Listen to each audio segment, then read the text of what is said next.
નમસ્કાર વિદ્યાર્થી મિત્રો, ચાલો આજે નવા ટોપિકમાં પાછા જઈએ. એમાં કારણ કે સમીકરણોની દુનિયા આવે એક સામટું ડાયજેસ્ટ ન થાય, કોન્સ્ટિપેશન થઈ જાય અથવા ડાયરિયા થઈ જાય એની પહેલા આપણે ટુકડા પાડી દઈએ. આજે કાર્બોક્સિલિક સંયોજનની બનાવટ પ્રક્રિયાઓ શીખી નાખવી છે. ઓકે, અને પછી નેક્સ્ટ ટાઈમ તમે એના ભૌતિક ગુણધર્મો વિશે જાણકારી, કાર્બોક્સિલિકના એનો એસિડિક ગુણધર્મ છે એની ચર્ચા થોડી કરીશું, અને પછી કાર્બોક્સિલિકની રાસાયણિક પ્રક્રિયાઓ લઈએ. એટલે વચ્ચે તકલીફ ન પડે તમને, એટલે વચ્ચે પથ્થર મૂકી દઈએ આપણે, બરાબર? ડિવાઈડર કહેવાય સાદી ભાષામાં. ચાલો, કાર્બોક્સિલિક સંયોજનનું ઉત્પાદન કરવું છે તો અલગ અલગ તમારી પાસે છ ટાઈપની પદ્ધતિઓ છે. એટલે મેં હેડિંગ આપેલું છે, ચેક કરો. કાર્બોક્સિલિક એસિડ સંયોજનોની બનાવટ, બરાબર? અને છ પ્રક્રિયામાં આપણે આગળ ક્વેશ્ચન કરી દીધેલો છે, ક્વેશ્ચન દરેકમાં. તો પહેલું તમે જુઓ, લખેલું છે આલ્કોહોલ અને આલ્ડીહાઇડ સંયોજનમાંથી. હવે આજે આલ્કોહોલ અને આલ્ડીહાઇડ, તો આલ્ડીહાઇડ વાળી ચર્ચા તો તમારી પાસે આવી જ ગયેલી છે, કે ફરીવાર આપણે કહેવાનું નથી. કેમ? તો કે લાસ્ટ લેક્ચરમાં, એટલે પ્રક્રિયા તમે રિડક્શનની અને ઓક્સિડેશનની શીખેલા ત્યારે, કે ભાઈ આલ્ડીહાઇડનું ઓક્સિડેશન કરતા પદાર્થ વડે ઓક્સિડેશન કરો તો કાર્બોક્સિલિક બને છે, રાઈટ? અને જો તમે મંદ ઓક્સિડેશન કરતા પદાર્થ રાખો, પેલા જૂના યાદ કરો કે ભાઈ નાઇટ્રિક એસિડ છે, KMnO4 એસિડિક અથવા બેઝિક છે, K2Cr2O7 છે એ, અને ઉદ્દીપકીય હાઇડ્રોજન સાથે પણ તમે પ્રક્રિયા કરી શકો. એટલે કહેવાનો અર્થ એવો છે કે ઓક્સિડેશનની જે તમે પ્રક્રિયા કરો એમાં કાર્બોક્સિલિક બને. અને મંદમાં તમે ટોલેન્સ અને ફાઇલિંગ કસોટી પણ જોઈ લીધી છે. એટલે અહીંયા આગળ આલ્ડીહાઇડ માટે મારે કશું જ કહેવાનું નથી, કે આપણે આગળ ભણી ચૂક્યા છીએ. એટલે માત્ર ને માત્ર મંદ ઓક્સિડેશન કરતા પદાર્થ વડે જો તમે ઓક્સિડેશન કરો તો આપણું જે જનરલ સૂત્ર હતું એનું આપી જ દઉં કે ભાઈ RCHO. અહીંયા મારે ઘણા બધા નામ છે એટલે કશું જ લખવું નથી, અને એમાંથી RCOH આપણે કરી દઈએ, કાર્બોક્સિલિક બને છે. હા, એટલું તમને કહીશ કે ભાઈ કાર્બનનો જે ઓક્સિડેશન આંક છે અહીંયા આગળ -2 + 1 બરાબરની પેલી બાજુ જાય. એટલે કાર્બનના ઓક્સિડેશનના કાર્બોનિલ સમૂહ +1 છે ને, અને રાઉન્ડ મૂકી દો ચાલો. અને અહીંયા તમે ગણતરી કરો તો -4 + 1 એટલે -3 બરાબરની પેલી બાજુ ગયું તો એ +3 થયું ને. એનો અર્થ આ બધી જ પ્રક્રિયા આપણે લાસ્ટ ટાઈમ ભણી ચૂકેલા છીએ. એટલે માત્ર એવું કહી શકાય કે ભાઈ આલ્ડીહાઇડ સંયોજનો જે છે એનું તમે મંદ ઓક્સિડેશન કરતા પદાર્થ વડે ઓક્સિડેશન કરી નાખો તો તમારી પાસે આલ્ડીહાઇડમાંથી કાર્બોક્સિલિક સંયોજન બનશે, રાઈટ? પણ આલ્કોહોલની જે ચર્ચા છે એ તમારા માટે નવી વિગત છે, પણ શરત એટલી છે કે એ જે આલ્કોહોલ હોય એ પ્રાથમિક આલ્કોહોલ હોવો જરૂરી છે. એટલે જો તમે પ્રાથમિક આલ્કોહોલનું ઓક્સિડેશન કરો તો એમાં એવું કે છે કે ફરજિયાત તમારે એસિડિક KMnO4 પોટેશિયમ પરમેંગેનેટ છે, એમાં એસિડિક રાખેલું છે. પેલું જે સમીકરણ છે જનરલ, એને હું અહીંયા બ્લોક કરી દઉં એટલે તમને મિક્સિંગ થાય નહીં. કારણ કે આલ્ડીહાઇડની જે ચર્ચા છે આપણે પહેલા જ આપી દીધી, કારણ કે ભૂતકાળ હતો ને યાદ કરી લીધો. ઓકે, પણ હવે પ્રાથમિક આલ્કોહોલ સંયોજન છે, તમે એનું એસિડિક KMnO4 વડે ઓક્સિડેશન કરવાના છો. આ એક ઓક્સિડેશન કરતા પદાર્થ થયો, અથવા તો આપણે અથવા મૂકી દઈએ છીએ, પણ એમાં તમારી પાસે ઓપ્શનમાં શું કહે છે, અહીંયા મેં શબ્દ કાઢી નાખેલો છે. ઓકે, હવે એસિડિક જ્યારે તમે રાખો તો પોટેશિયમ પરમેંગેનેટ K2Cr2O7, અને આમાં તમને પાસે બધા જ ઓપ્શન છે કે તટસ્થ રાખો તો પણ વાંધો નથી, એસિડિક રાખો તો પણ વાંધો નથી, બેઝિક રાખો તો પણ વાંધો નથી, અને એમાં તમારે KMnO4 વડે ઓક્સિડેશન કરવું છે. એટલે તમારી પાસે ઓપ્શન શું આવ્યું? કે ભાઈ તમે તટસ્થ KMnO4 રાખશો તો પણ ચાલે, એસિડિક KMnO4 રાખશો તો પણ ચાલશે, અથવા બેઝિક KMnO4 રાખશો તો પણ ચાલે. ઓકે, ત્યારે પહેલામાં તમારી પાસે કમ્પલસરી એસિડિક K2Cr2O7 વડે જ તમે ઓક્સિડેશન કરી શકો છો. આ બે વચ્ચેનો તફાવત છે. તો એમાં સીધી સર વસ્તુ કે આલ્કોહોલનું ઓક્સિડેશન થાય અને કાર્બોક્સિલિક સંયોજન તમારી પાસે બનવાનું છે. એટલે એનું જનરલ સમીકરણ દાખલા તરીકે આપણે મૂકવું હોય તો RCH2OH મૂકી દઉં તો અત્યારે તમારી પાસે 10 આલ્કોહોલ છે ને, ચલો નામ આપી દઈએ, પ્રાથમિક આલ્કોહોલ છે. અને ધારો કે તમે KMnO4 અને આલ્કલાઇન એટલે હું KOH આપી જ દઉં તો બેઝિક KMnO4 વડે જો તમે ઓક્સિડેશન કરશો, બેઝિક KMnO4 વડે ઓક્સિડેશન કરો તો તમારી પાસે સીધું RCH2COOH બની જાય. એટલે આ કાર્બોક્સિલિક સંયોજન તૈયાર થઈ ગયું. ઓકે, કાર્બોક્સિલિક સંયોજન બનશે અને જોઈને પણ તમને અંદાજ આવે જ છે શું થયું કહેવાય. હવે મારે દર વખતે તો કહેવાનું હોય નહીં કે ભાઈ ઓક્સિડેશન એટલે ઓક્સિજનનો ઉમેરો થયો અને હાઇડ્રોજન દૂર થયો. તો તમારા ચિત્ર પ્રમાણે જોઈ લો કે તમારી પાસે R અને CH2 છે, OH પણ એમનેમ છે, OH પણ એમનેમ છે ને. તો તમારી પાસે અહીંયા આગળ RCH2 R જો હજી કન્ફર્મ કરજો, કારણ કે RCH2OH તો મારે કમ્પલસરી એટલા માટે લખવો પડે કે OH જે કાર્બન સાથે જોડાયેલો છે એનું કનેક્શન બીજા એક કાર્બન સાથે છે, એટલે પ્રાથમિક આલ્કોહોલ તમે રાખેલો છે. ઓકે, હવે અહીંયા RCH2COOH કરવું હોય એટલે મારે હિસાબ કિતાબ પ્રમાણે શું કરવું પડે? H2 દૂર કર્યો કહેવાય ને ઓક્સિજનનો ઉમેરો કર્યો કહેવાય. એક આપણે આને જો કેન્સલ કરી નાખું તો ફરી પાછું લખી નાખીએ કે ભાઈ RCOOH એટલે કાર્બોક્સિલિક સંયોજન થઈ ગયું. અને હવે તમે કન્ફર્મ કરો તો કેવું થયું? R અને C, તો R અને C OH છે, OH છે. માત્ર ને માત્ર તમારી પાસે ફેરબદલી શું થઈ કહેવાય? તો કે આ તમારી પાસે હાઇડ્રોજન દૂર થશે એટલે એરો બહારની તરફ મૂકો છો અને તમે ઓક્સિજન જે છે ઉમેરો કરેલો કહેવાય. તો તમારી સંકલ્પના પ્રમાણેની વ્યાખ્યા પણ સાચી જ છે ને, બરાબર? કે હાઇડ્રોજન દૂર થાય અને ઓક્સિજન ઉમેરો થાય તો પણ ઓક્સિડેશન થયું કહેવાય. એટલે ઓફિશિયલી તમારી પાસે RCH2OH પ્રાથમિક આલ્કોહોલ છે, પણ જોઈ શકાય છે કે આમાં ગમે તે હોઈ શકે પણ ઓલરેડી સંખ્યા જે છે અને એક કાર્બન અને અહીંયા સંખ્યા છે અને એક કાર્બન સમાન કાર્બન ધરાવતો કાર્બોક્સિલિક બનશે. એટલે R તરીકે માની લો કે તમે અહીંયા CH3 મૂકી દો, CH3CH2OH ઇથેનોલ છે તો અહીં CH3COOH બને, ઇથેનોઇક એસિડ. અને ધારો કે તમે અહીંયા આગળ C2H5 લઈ લો, બે કાર્બન, તો પ્રોપેનોલ છે તો અહીં પ્રોપેનોઇક એસિડ બને. અનુવર્તી કાર્બોક્સિલિક સંયોજન બનવાનો છે, રાઈટ? હવે સેમ્પલ તો તમે ગમે તે આપી શકો. તમારી ટેક્સ્ટ બુક ની અંદર જુદા જ પ્રકારનું ઉદાહરણ આપેલું છે, એ આપણે લખીએ. ચાલો કે ભાઈ CH3 પછી CH2 અને CH2OH. ઓહો, શૃંખલા તો તમે ગમે એટલી નાની મોટી મૂકી શકો. ઉદાહરણ તરીકે મેં પહેલા જ કીધું ને કે ભાઈ ઇથેનોઇક CH3 મૂકી દો, ઇથેનોલ થી સ્ટાર્ટ કર્યું તમે પહેલું સભ્ય તો કન્ટિન્યુઅસ મળે. હવે 8, 9 ને 10 છે અને પહેલા કાર્બન ઉપર તમારી પાસે થયું છે એટલે એને નામકરણ કરો તો 1, 10 એટલે ડેકેન કહેવાય ને, 1 ડેકેનોલ શબ્દ. ઓકે, ડેકેન એટલે 10 છે, 1 ડેકેનોલ છે. અને જો તમે એનું ઓક્સિડેશન કરો પણ અહીંયા આગળ CrO3 ક્રોમિયમ ટ્રાયોક્સાઇડ છે અને H2SO4 છે. ક્રોમિયમ ટ્રાયોક્સાઇડ અને H2SO4 એટલે ક્રોમિક એસિડ પણ કહેવાય ને. હવે ક્રોમિયમ ઓક્સાઇડ, આનું નામ તમને આપેલું છે જોન્સ પ્રક્રિયક કહેવાય.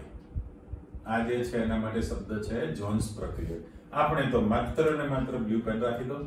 શું કરવાના છો તો કે CH3 આ તમારી પાસે 8 કાર્બન CH2 વાળી શૃંખલા અને પછી તમારી પાસે COOH કરી દો એટલે હિસાબ કિતાબ પ્રમાણે તમારી પાસે 8 9 1 10 છે કોઈ પ્રત્યે લાગી જાય તો ડેકેનોઇક એસિડ બની ગયો કહેવાય ને ડેકેનોઇક એસિડ ટૂંકમાં તમારી શૃંખલા ચાલુ રહે ethanoic acid propanoic acid butanoic acid pentanoic acid hexanoic acid એમ ચાલતું રહે તો 10 કાર્બન છે તો તમે એને ડેકેનોઇક એસિડ કહેવાના છો ઓકે એટલે ટૂંકમાં પ્રાથમિક આલ્કોહોલનું ઓક્સિડેશન કરીને કાર્બોક્સિલિક લાવી શકાય અને બીજી ચર્ચા જે આપણે ભણી ચૂક્યા છે કે ભાઈ આલ્ડીહાઇડનું મંદ ઓક્સિડેશન કરતા પદાર્થ વડે પણ ઓક્સિડેશન કરો તો કાર્બોક્સિલિક સંયોજન બનશે કરેક્ટ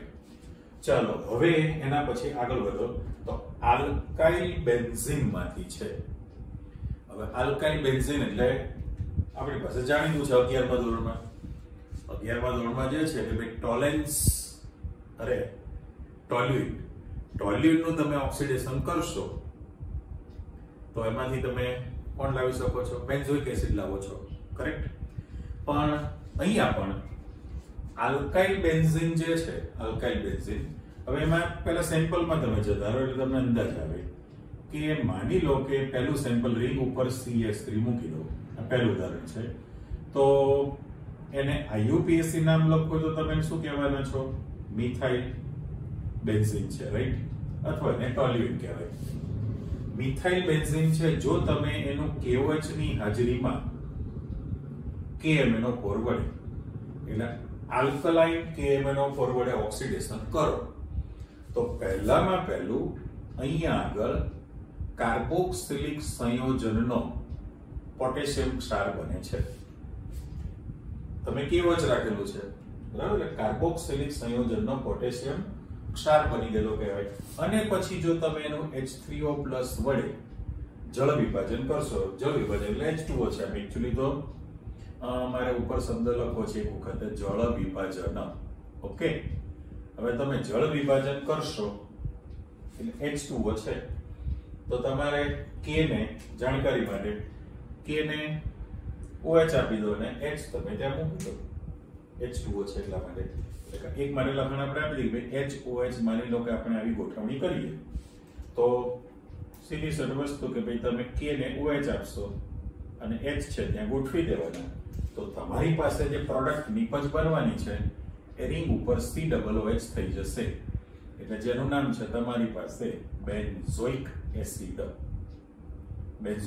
છે કરેક્ટ તો આ આલ્કાઇલ બેન્ઝીન થયું મિથાઇલ બેન્ઝીન છે પછી એમાં એવું કહે છે કે આલ્કાઇલ શૃંખલા ગમે એટલી મોટી હોય એમાં કોઈ ફરક પડતો નથી એટલે આપણે બીજું સેમ્પલ જે તમને આપવું છે આ જ કોપી પણ હું અહીંયા આગળ તમારી પાસે રિંગ ઉપર CH2 અને CH3 તો 3 કાર્બન છે તો એને પ્રોપાઇલ બેન્ઝીન કહેવાય કે નહીં પ્રોપાઇલ બેન્ઝીન એટલે તમારી શૃંખલા ગમે તેટલી મોટી હોય મારે તો માત્ર અહીંયા આગળ લખી જ નાખવાનું છે કે ભાઈ તમે આ ઓક્સિડેશન કરશો તો સીધું જ ચર્ચા પ્રમાણે COOK બની જાય છે અને આ જળ વિભાજનની પ્રક્રિયા કરશો H3O+ વડે તો રિંગ ઉપર COOH એટલે બેન્ઝોઇક એસિડ જ બનવાનો છે પણ આ જે બનેલો છે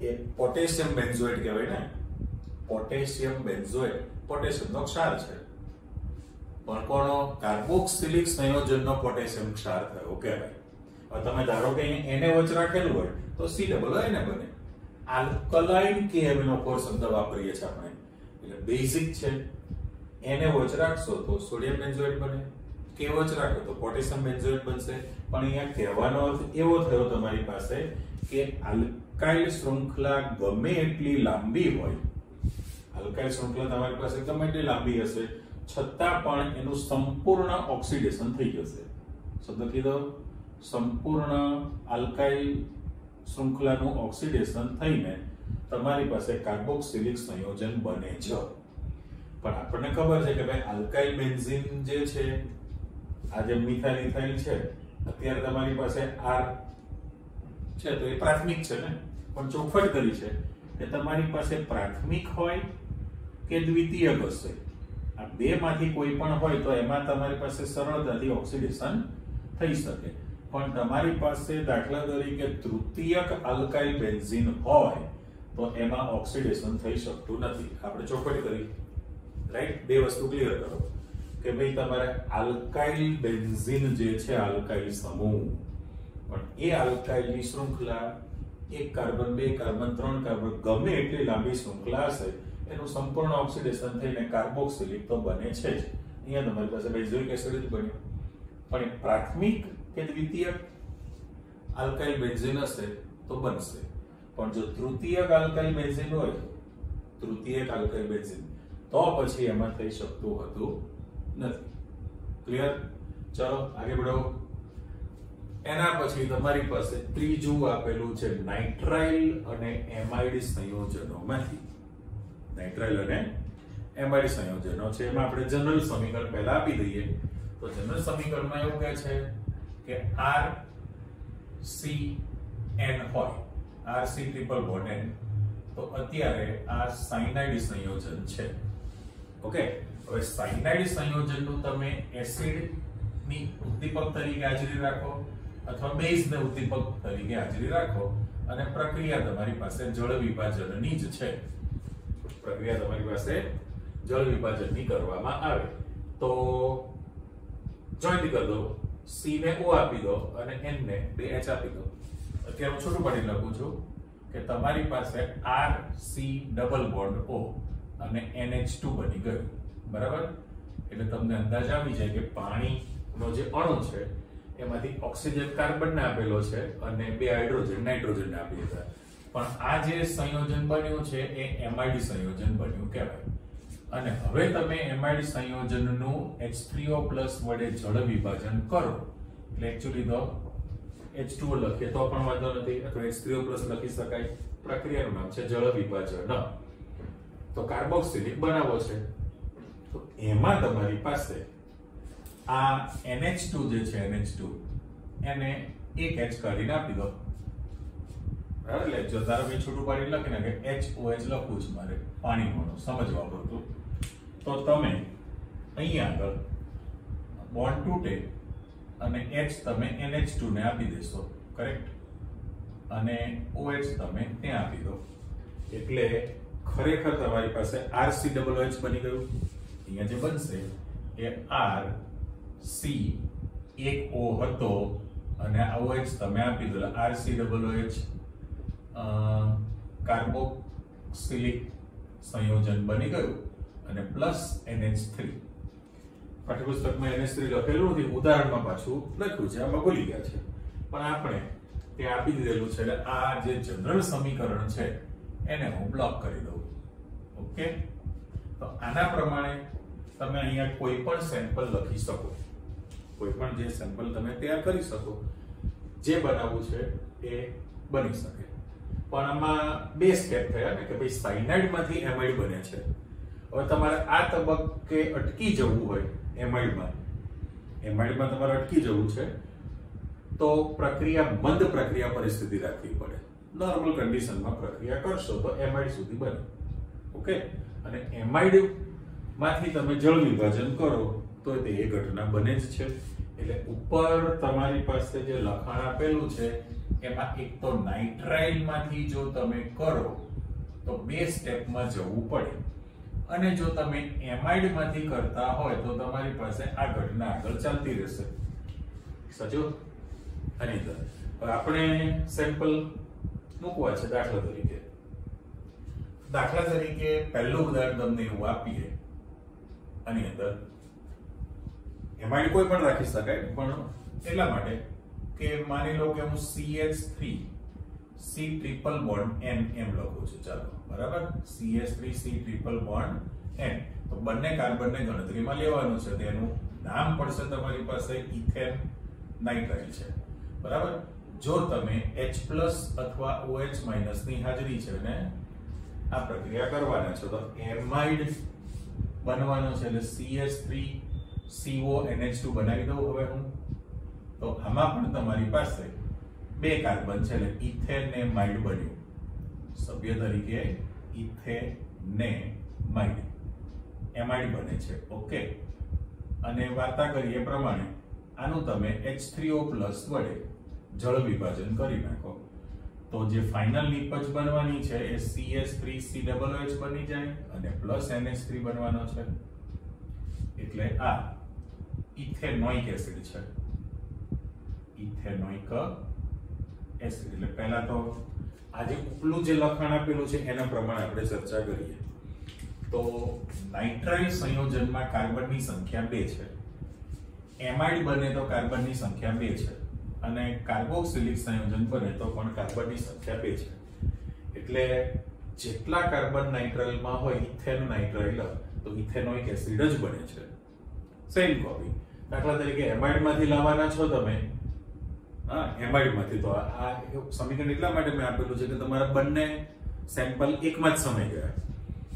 ઇથેન નાઇટ્રાઇલ રાખશો એટલે સાયનાઇડ સંયોજન અથવા તેને નાઇટ્રાઇલ પણ કહીએ છીએ ને, તેને ખાસ સાયનાઇડ લખેલું છે બ્રેકેટમાં લખવું હોય તો આપી જ દઈએ આપણે કે ભાઈ આ નું બીજું નામ શું છે, નાઇટ્રાઇલ છે.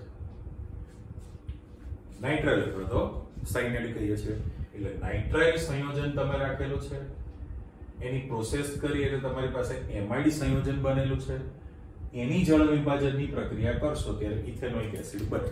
એટલે અહીંયા આગળ હું ખાલી NH2 ઉપર રાઉન્ડ મૂકી દઉં તો તમારો હિસાબ ક્લિયર થઈ ગયો કે ભાઈ એક H ને આપશો અને OH તમે અહીંયા આપો, ઇથેનોઇક એસિડ બની ગયો. રાઈટ? પણ ધારો કે હવે હું બીજું સેમ્પલ લખું છું. બીજું જે ઉદાહરણ છે એ બેન્ઝીન રિંગ ઉપર CONH2 આપણે આપી દઈએ તો આ બેન્ઝેનેમાઇડ થયો એટલે બેન્ઝેમાઇડ શબ્દ વાપરી શકાય. તો એ તમારો આટલો ટુકડો તૈયાર થયો. બેન્ઝેમાઇડ છે એનું જો તમે H3O+ વડે જળ વિભાજનની પ્રક્રિયા કરશો તો સીધું જ રિંગ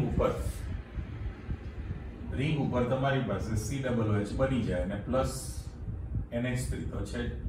એટલે આ એરોમેટિક એસિડ બને, બેન્ઝોઇક એસિડ બને છે.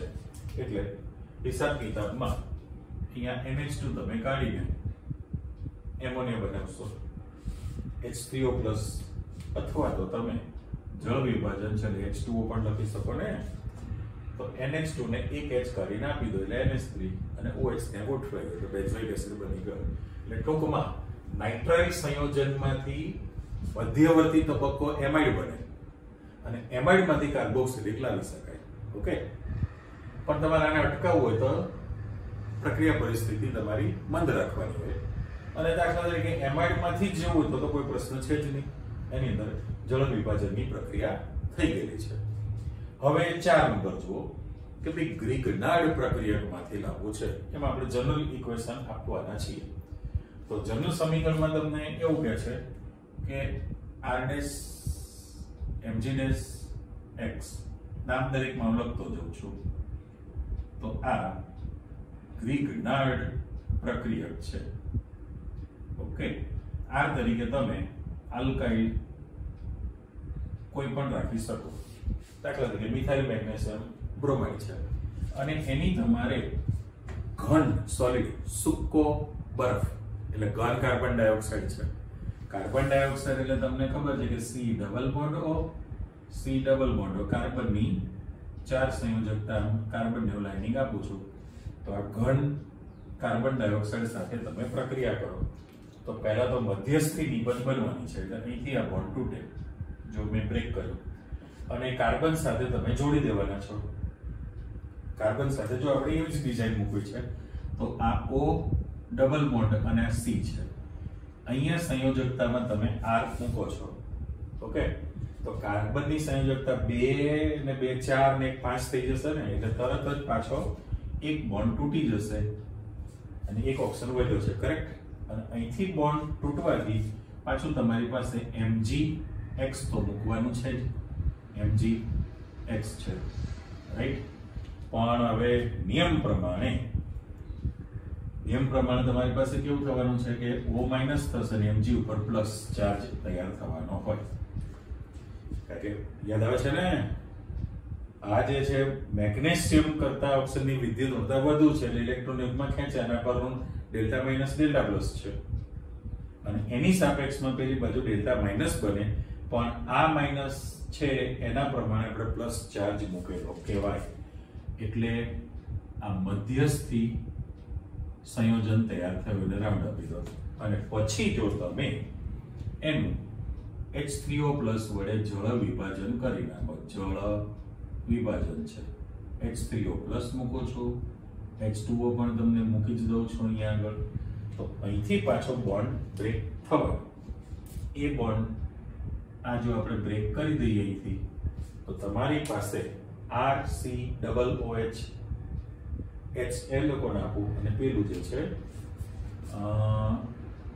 MgOH આપણે બનાવી દીધું, કરેક્ટ, આ વધારાનું. અને હવે જે છે RCOOH એટલે અહીંયા આગળ કાર્બોક્સિલિક સંયોજન બની ગયું. તો ગ્રિગ્નાર્ડ પ્રક્રિયક સાથે પ્રક્રિયા કરો એટલે એક્ચ્યુઅલી યોગશીલ પ્રક્રિયા જ થઈ કહેવાય, બરાબર. હવે આ જનરલ સમીકરણ તમને આપેલું છે. ધારો કે તમારે એનું સેમ્પલ લખવું હોય તો આપણે ખાલી એક કહેતો જો તમે બનાવતા જાઓ. મિથાઇલ મેગ્નેશિયમ બ્રોમાઇડ હોય અને કાર્બન ડાયોક્સાઇડ છે, તો તમારી પાસે આ જે છે બન્યું એ મધ્યસ્થી સંયોજન છે એટલે એનું ચોરસ કૌંસ કરી દો, પણ એ અસ્થાયી હોય ને.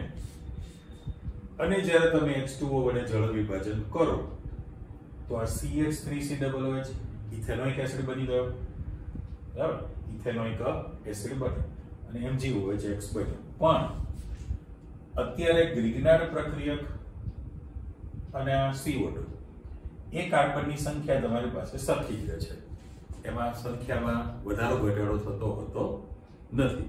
એટલે ગ્રિગ્નાર્ડ પ્રક્રિયકમાંથી પણ તમે કાર્બોક્સિલિક સંયોજન લાવી શકો, કરેક્ટ. ચલો વધો આગળ. આપણી પાસે બધા તૈયાર જ છે બોક્સ, બરાબર. એસાઇલ હેલાઇડ અને એનહાઇડ્રાઇડ માંથી લાવવું છે, એ બધી નજીકની પ્રક્રિયા છે. અને એસ્ટર સંયોજનમાંથી લાવવું છે. હવે એસ્ટર તો એટલે એસ્ટરીકરણ જ થયું કહેવાય ને, એસ્ટરીકરણ, બરાબર. પણ છતાં ઉપર આપણે લખાણ કરીએ કે ભાઈ એસાઇલ હેલાઇડ છે, એમાં જનરલ સૂત્ર જ લખવું છે કે ભાઈ RCOCl. તો આને એસિડ ક્લોરાઇડ કહી શકાય કે નહીં? Acid chloride. પણ આ બે રીતે પ્રક્રિયા આપશે કે જો તમે એનું H2O વડે જળ વિભાજન કરી નાખશો, H2O વડે જળ વિભાજન કરી નાખો તો ખરેખર એકમાં આપણે મૂકીએ છીએ એટલે તમને અંદાજ આવે, સ્પેસ છે એટલા માટે કે ભાઈ H અને OH કરો. જો તમે H અને OH કરો તો આ Cl જે છે એ તમે H ને આપી દો એટલે HCl બને, અને RCO ને OH તમે આપી દો એટલે એક્ચ્યુઅલી જે તમારી પાસે સંયોજન બનવાનું છે એ કેવું બને? RCOOH બની જાય. એટલે આ જે લખાણ આપીએ છે કાર્બોક્સિલિક સંયોજન બન્યું અને પ્લસ HCl બને, કાર્બોક્સિલિક સંયોજન પ્લસ HCl છે, ઓકે. પણ તમારા પાઠ્યપુસ્તકમાં ખરેખર તો આ છે જ કે ભાઈ આ કાર્બોક્સિલિક વત્તા હાઇડ્રોક્લોરિક એસિડ બને, પણ તમારા પાઠ્યપુસ્તકમાં HCl જે બને છે એનું આયનીકરણ થઈને કારણ કે પ્રબળ છે તમે H+ અને Cl- તરીકે લખેલું છે.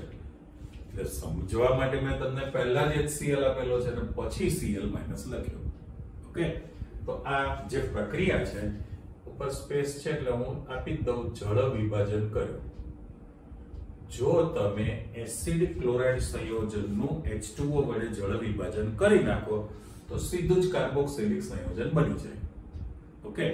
પણ એના બદલે એવું કહે છે કે તમે બેઝ કોઈ પણ બેઝ છે NaOH અથવા KOH, બરાબર, આલ્કલાઇન માધ્યમની હાજરીમાં જો તમે જળ વિભાજન કરો તો મેં વાત કરી એ પ્રમાણે અહીંયા ઉપલું જે સભ્ય બનશે બેઝ તરીકે આલ્કલાઇન છે, NaOH અથવા KOH તમે વાપરો તો આપણી પાસે RCOO Na બને, બરાબર. RCOO એને બને, પણ એનું પાછું આયની કણ થાય તો RCOO માઈનસ જ બની જાય ને, એટલે અહીંયા આગળ RCOO માઈનસ, જેને તમે કાર્બોક્સિલેટ આયન, કાર્બોક્સિલેટ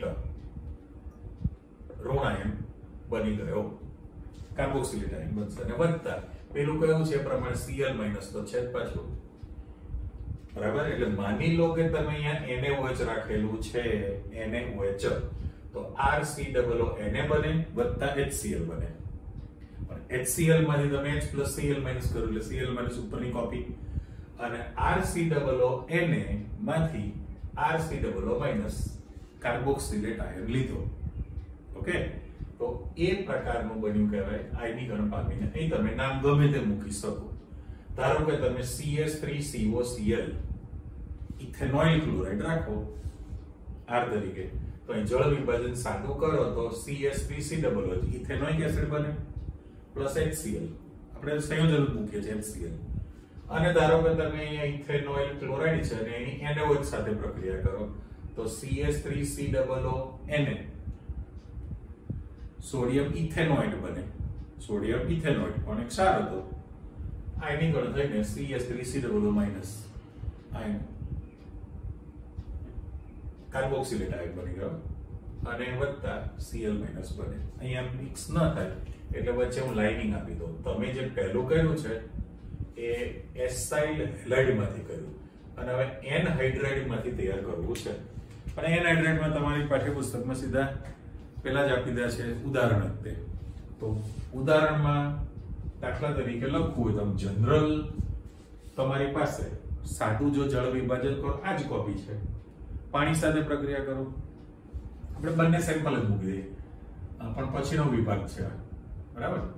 હવે એમાં દાખલા તરીકે એન હાઇડ્રાઇડ તરીકે રાખવું છે તો C6H5CO ટ્વાઇસ ઇન્ટુ O રાખીએ, એટલે આનું જનરલ જે સૂત્ર તમારી પાસે થયું RCO ટ્વાઇસ ઇન્ટુ O થયું કહેવાય, RCO ટ્વાઇસ ઇન્ટુ. એ એટલા માટે નથી આપેલું કે RCO ટ્વાઇસ ઇન્ટુ O છે, અને જો તમે આનું સીધું H2O વડે જળ વિભાજન કરી નાખો, બરાબર, તો R તરીકે તમે બે સરખા લીધેલા છે, R તરીકે બંને જો સરખા રાખેલા હોય અને જળ વિભાજન થાય તો નિપજ તરીકે તમારી પાસે અહીંયા પહેલા સભ્ય આપી દો તો C6H5COOH બની જાય, C6H5COOH બને, પણ એના બે અણુ બનશે. અણુ જે છે એ તમારી પાસે બે અણુ તૈયાર થવાના, પણ આ જે સંયોજન લખેલું છે એને બેન્ઝોઇક એનહાઇડ્રાઇડ કહેવાય, બેન્ઝોઇક એનહાઇડ્રાઇડ આપણે વચ્ચે નામ આપી દીધું.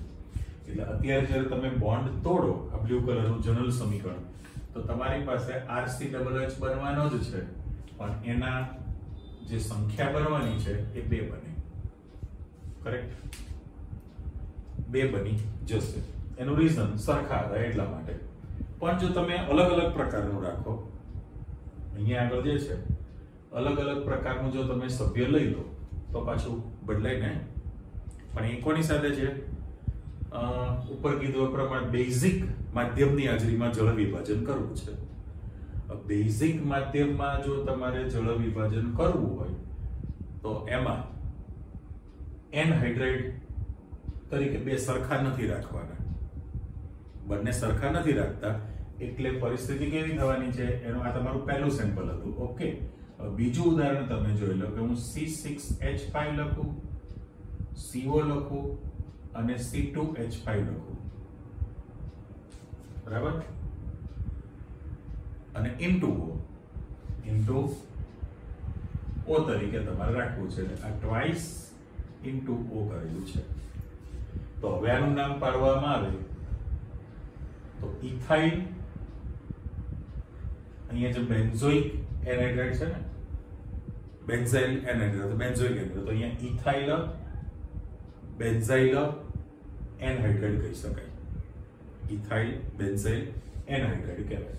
અને જ્યારે એનો બોન્ડ તૂટશે, આનો જ્યારે બોન્ડ તૂટે તો પરિસ્થિતિ કેવી થવાની છે એની પર આપણે સ્ટ્રક્ચર મૂકીએ એટલે તમને અંદાજ આવે. ચલો અહીં આપણી પાસે સ્પેસ છે એટલે એવું કરીએ, હું એવું લખું કે ભાઈ C6H5CO, અહીંયા C2H5CO અને બંનેની વચ્ચે આપણે એક ઓક્સિજન મૂકી દઈએ. ઓકે, આ આપણું બંધારણ છે. તો નામ કહ્યું એ પ્રમાણે એક એક અક્ષર મૂકું છું. ઈ અક્ષર પહેલા આવે, ઇથાઇલ, બેન્ઝાઇલ, એનહાઇડ્રાઇડ તમે કહી શકો. ઈ અક્ષર પહેલા ઇથાઇલ, C6H5 એટલે બેન્ઝાઇલ અને એનહાઇડ્રાઇડ તરીકે મૂકેલું છે. અને જો તમે આની પ્રક્રિયા આપશો આ જ રીતે પાણી સાથે, જો તમે પાણી સાથેની પ્રક્રિયા કરવાના છો તો પરિસ્થિતિ કેવી થવાની છે એની અંદર, જળ વિભાજનની અંદર અલગ અલગ પ્રકારનો. એટલે માની લો અત્યારે બે રીતે લખવું છે આપણે.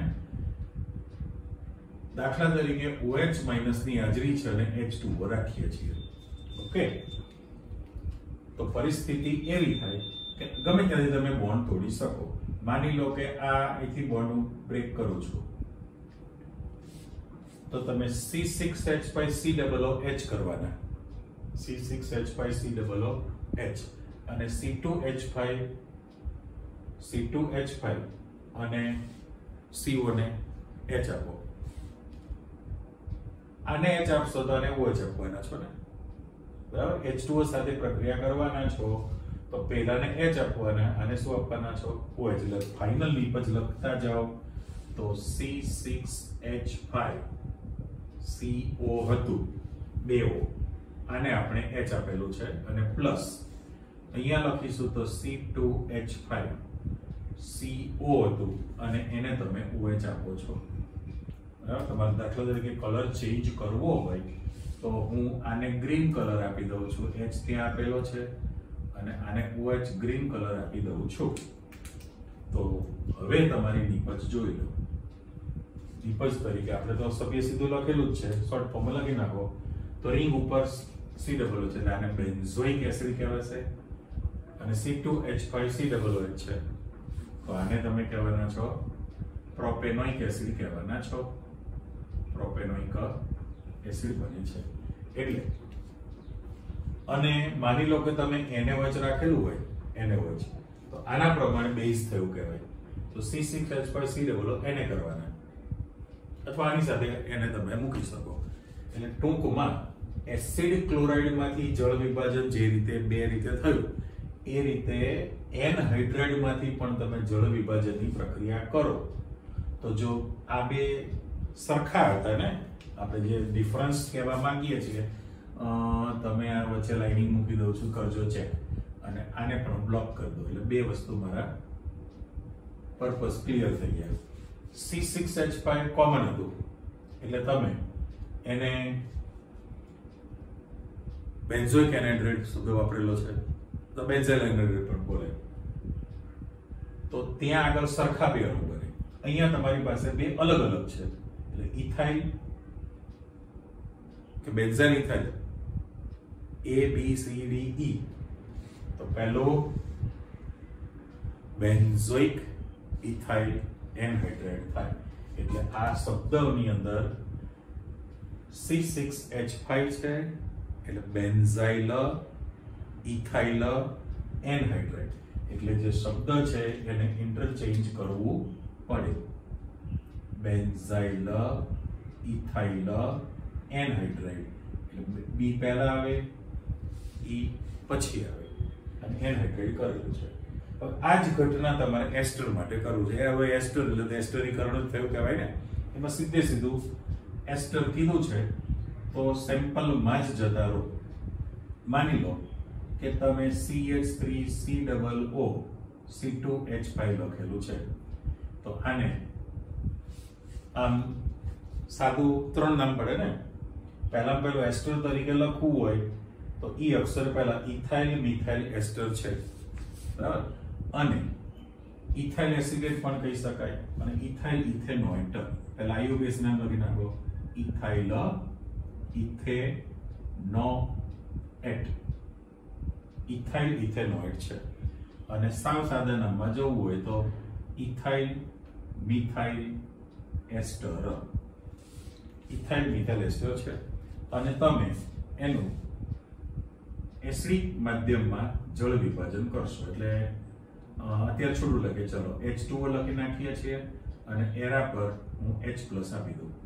એસિડિક માધ્યમમાં જ્યારે તમે જળ વિભાજન કરો એટલે કંઈ જ કરવાનું નથી, બોન્ડ તૂટે બરાબર. H આગળ વાળાને આપી દો, OH પાછળ વાળાને આપી દો તો તમારી પાસે CH3COOH બની ગયું બરાબર. CH3COONH બને અને વત્તા C2H5OH. હવે આ ઇથેનોલ બન્યું ને પહેલું અને અહીંયા આગળ જે છે એ ઇથેનોઇક એસિડ છે. બધા આપણે IUPAC નામ લખ્યા, એસિડિક એસિડ અથવા ઇથેનોઇક એસિડ. ખ્યાલ આવી ગયો. પ્રતિવર્તી એસિડ ઉદ્દીપક છે એનું ચોરસ બોક્સ કરી દો. એસ્ટરીકરણની પ્રક્રિયા થઈને ફરી પાછી આવવાની છે કે ભાઈ કાર્બોક્સિલિક સંયોજનની આલ્કોહોલ સાથે પ્રક્રિયા કરો તો એસ્ટર બને, પાણી બને. તો પછી તમે એસ્ટરનું જળ વિભાજન કરો, એસ્ટરનું જળ વિભાજન તો કાર્બોક્સિલિક સંયોજનને આલ્કોહોલનો અણુ બનવાનો છે. કરેક્ટ.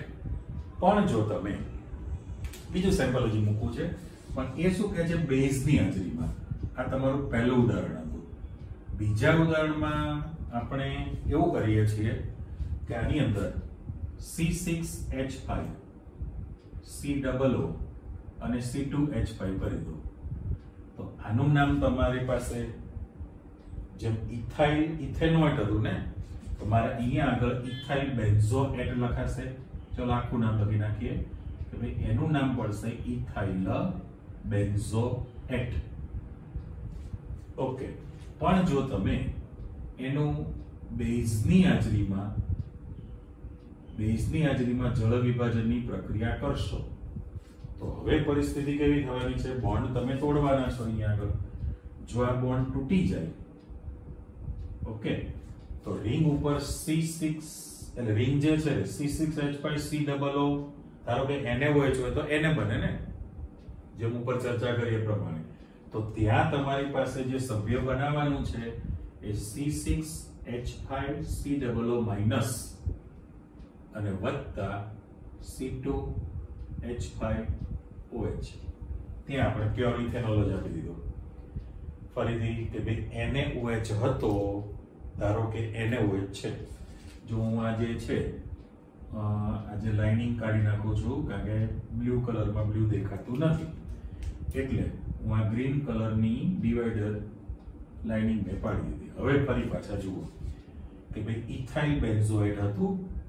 તમે બેઝની હાજરીમાં આલ્કલાઇન માધ્યમમાં જળ વિભાજન કરશો, માની લો કે NaOH અથવા KOH છે તો તમે Na અહીંયા મૂકો C6H5COO Na એટલે સોડિયમ બેન્ઝોએટ બને અને OH તો ત્યાં તમે આપી દીધેલો છે એટલે ઇથેનોલ બને.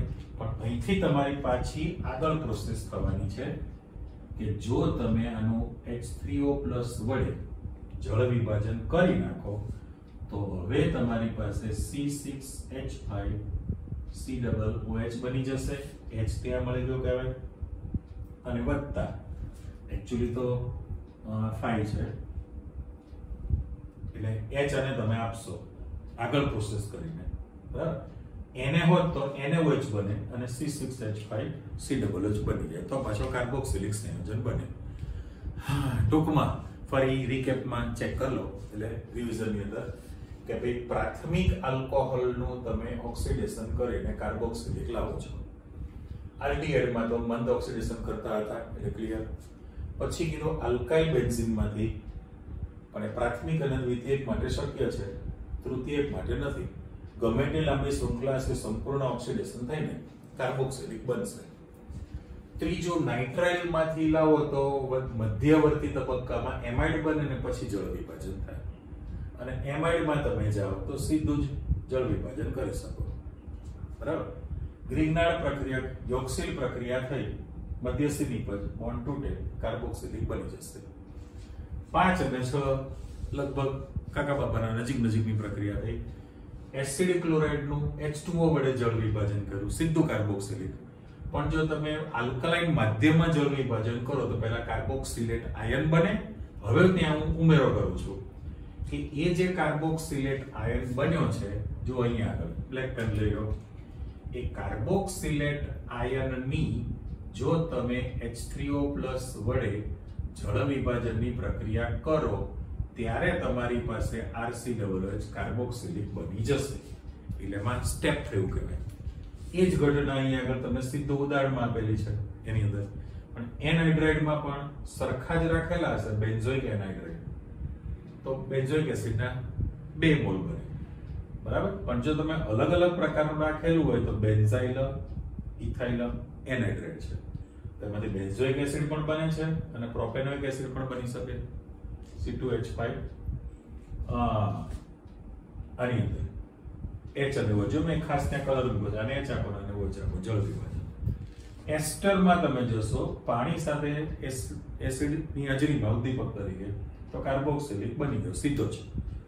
પણ જો તમે આલ્કલાઇન માધ્યમમાં જળ વિભાજન કરશો તો પહેલા કાર્બોક્સિલેટ આયન બને, એનું જળ વિભાજન કરો ત્યારે કાર્બોક્સિલિક સુધી પહોંચી શકાય. એટલે ટૂંકમાં આ તમે કાર્બોક્સિલિક સંયોજનની અલગ અલગ પદ્ધતિઓથી 6 રીતે બનાવટ પ્રક્રિયા મેળવી શક્યા. ઓકે, આટલું તૈયાર કરી રાખો. નેક્સ્ટ ટાઈમ પાછા નવા ટોપિકમાં ભેગા થઈએ છીએ. આવજો, બાય.